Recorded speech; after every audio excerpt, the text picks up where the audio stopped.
Holy, holy, holy Yiddish kinderlich. My crown jewel, my gift from Hashem is that I'm wise as Zaidi.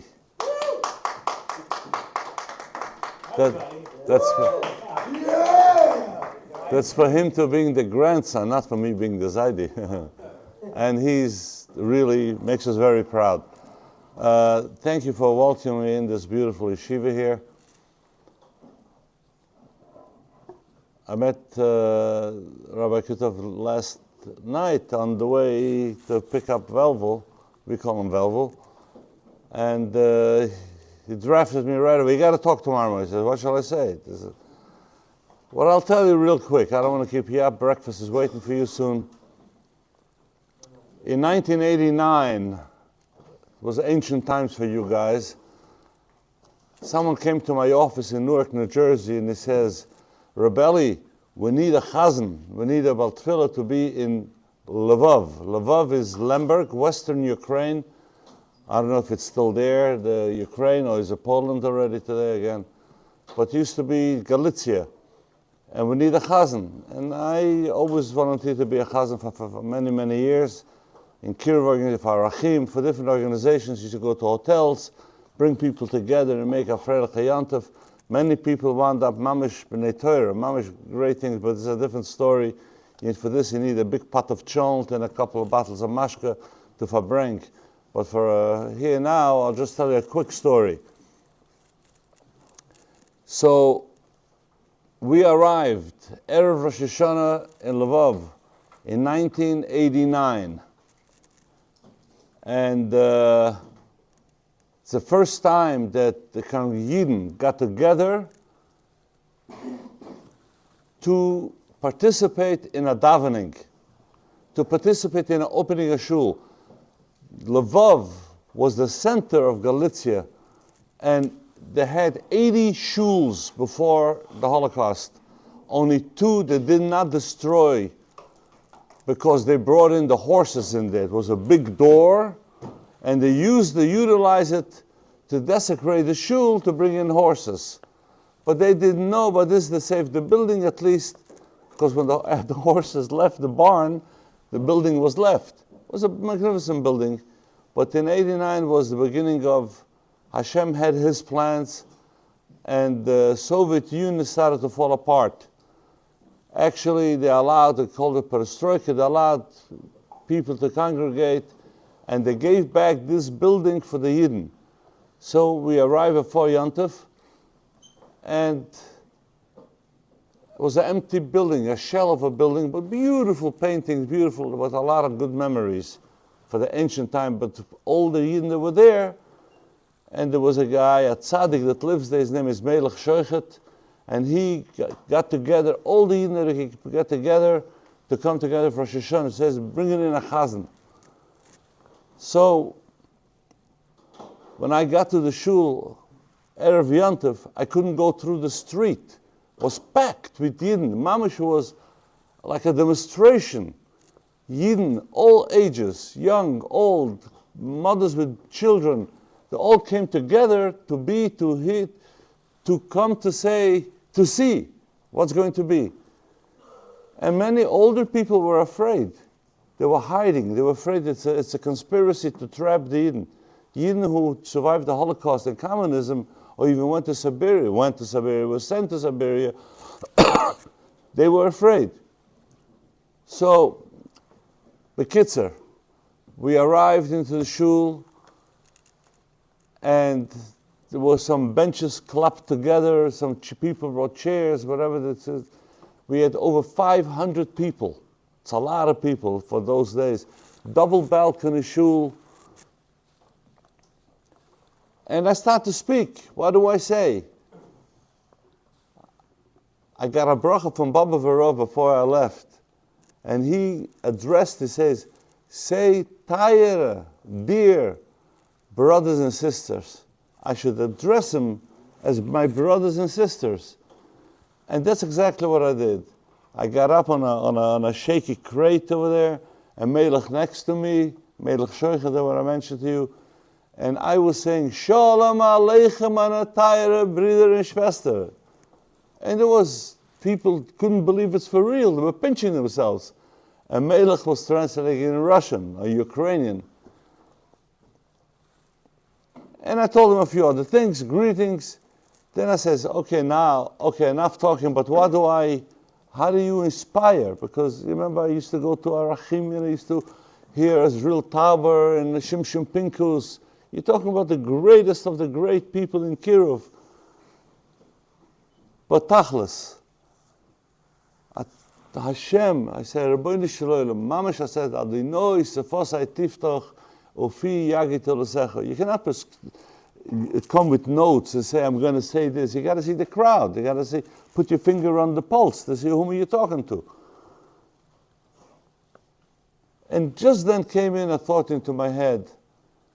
After speaking a few minutes and warming up the oilam, and they were applauding, they felt with it.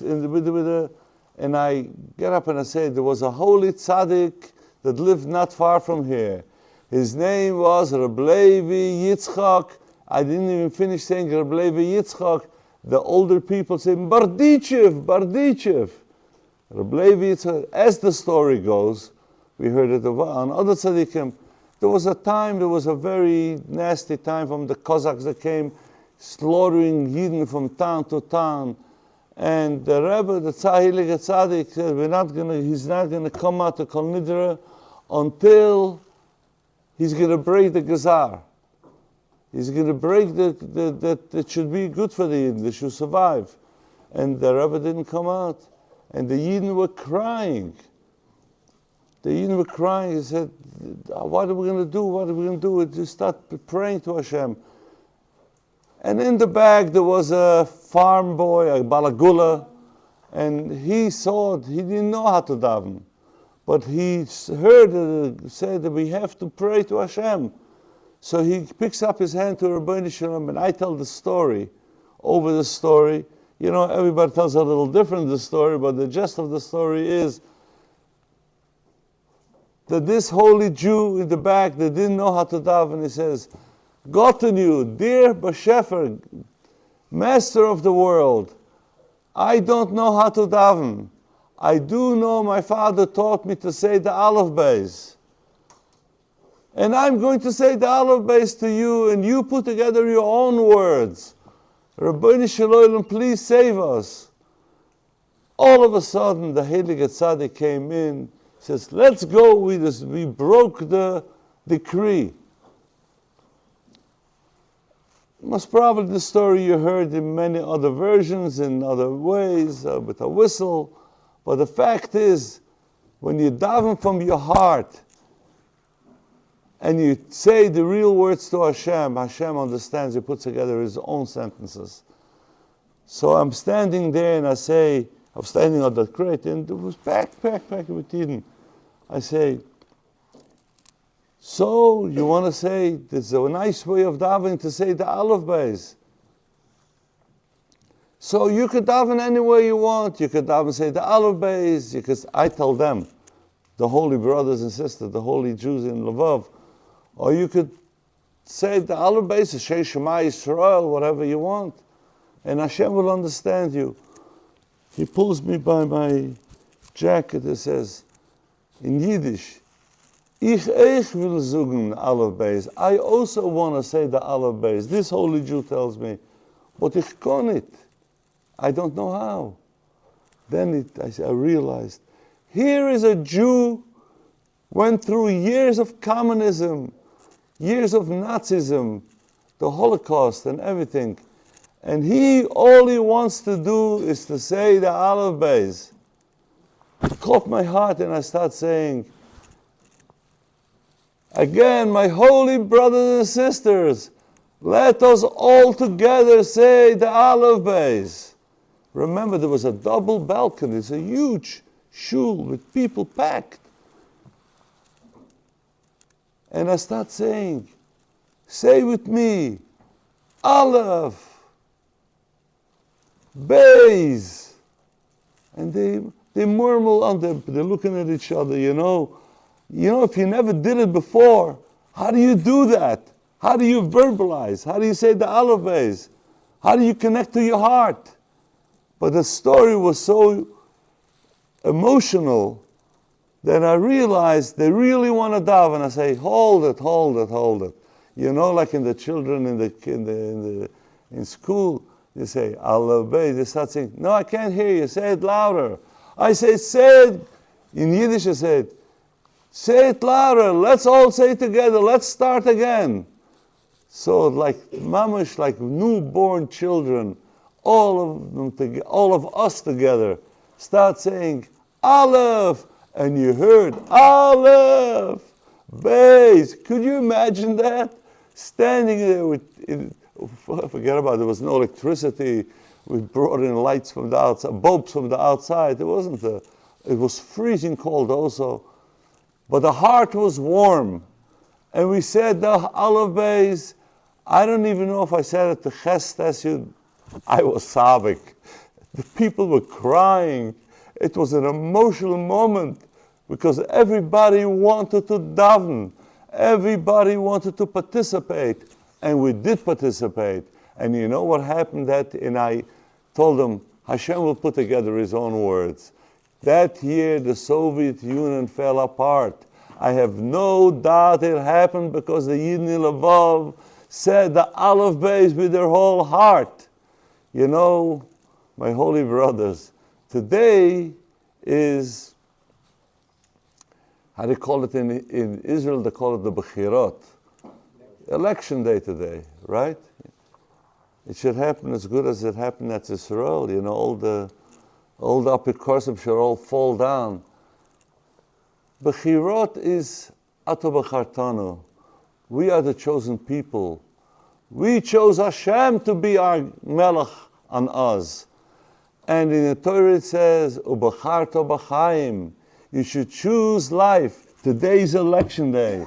Elect yourself to get close to Hashem. Come to daven on time. And come and daven loud and daven participate.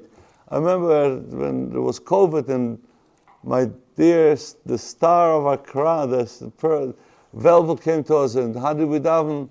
We sang. We sang, Mizmoy l'sayda, ay. We sang the davening, and that's how we learned how to daven. And I wish you all, you should have a chaim tovim. You should grow up on a derech haTorah v'yira with such a beautiful, dedicated Rabbi, good Rosh Yeshivas. You should all have a smile in your heart and a smile in your face, and you should be the future. You are the future of Klal Yisrael. You should have a happy life. Simchas Chaim v'kol tov. Thank you for allowing me to speak.